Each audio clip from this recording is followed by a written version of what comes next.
4 power y plus 2 plus 4 power y plus 5 is equal to 65. So మనం ఇక్కడ 4 power y plus 2 plus so 5ని మనం 2 plus 3 రాసుకోవచ్చు. So y plus 2 plus 3. So 2 plus 3 ఎంత మనకి 5. So 65.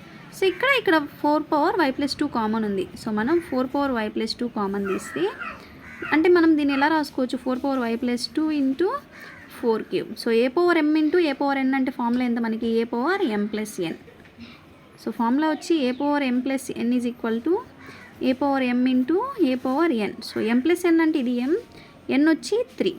So 4 power y plus 2. So common తీస్తున్నాను ఈ ఈక్వేషన్లో ఇంకెంత ఉంటుంది 1 ప్లస్ 4 క్యూబ్. సో 4 క్యూబ్ అంటే ఎంత మనకి 64. So 4 power y plus 2. So 1 plus 64 ఎంత 65. So 65 is equal to 65. So 65 cancel అవుతుంది.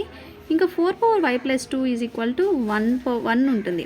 సో ఈ 1ని మనం 4 పవర్ 0 రాసుకోవచ్చు. అంటే ఎనీథింగ్ పవర్ 0 ఎంత మనకి value 1. So 4 power y plus 2 is equal to 4 power 0. So basis common కాబట్టి పవర్స్ యాడ్ చేస్తాను. So y plus 2 is equal to 0. So y is equal to -2 is the answer.